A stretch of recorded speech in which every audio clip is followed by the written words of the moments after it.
So a while back, we were having a family dinner at my house, and my father asked a question. He says, "Do you find it problematic if me and your mother just pop up at your house?"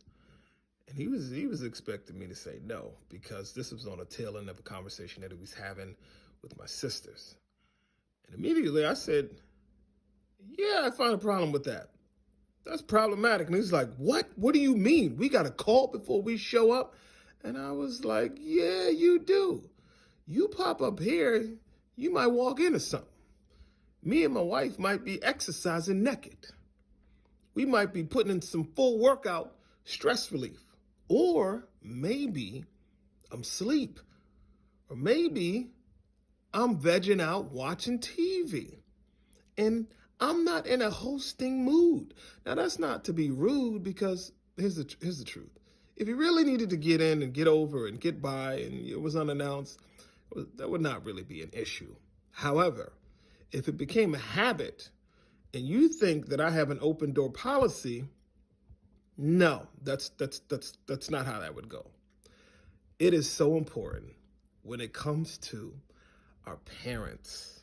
I know this is a stingy one, this is a tough one, that we have boundaries even with them. Now, the scripture says to leave and cleave. Now, a lot of parents will actually quote that and like, you got to leave and cleave and attach yourself to your spouse. But then when you do, and you throw up the wall, and now it's access denied rather than access granted, some parents would be like, I don't know about that.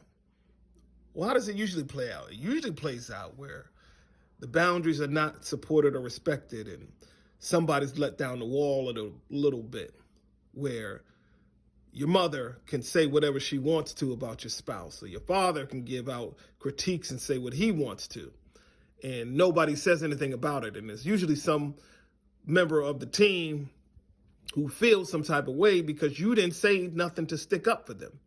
Your mother always is disgruntled. She's always giving her opinion, and you don't say anything about it, James. And James is like, well, that's my mom's. Same thing with your dad. Oh, my dad, I'm a daddy's girl, and, sometimes he just expresses himself. Wrong.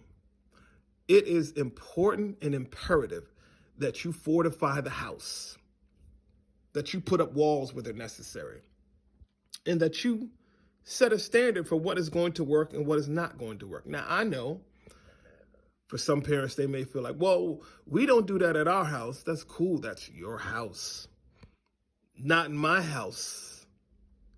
And it's not to be rude or discourteous. You can still be appreciative. But you have to set a standard. You have to set the tone, because the little drips will eventually turn into a big puddle. That puddle will fill up and it will overflow. And now you have a problem. Here's the thing about boundaries. They don't require permission. It's not a vote. It's just something that needs to be. Now, I could have said to my dad, well, remember when I graduated from high school and you changed the locks? you were letting it be known. You don't live here no more, boy. Cool. Well, you don't live here either. So make sure your spouse feels supported and knows that they come first in your home.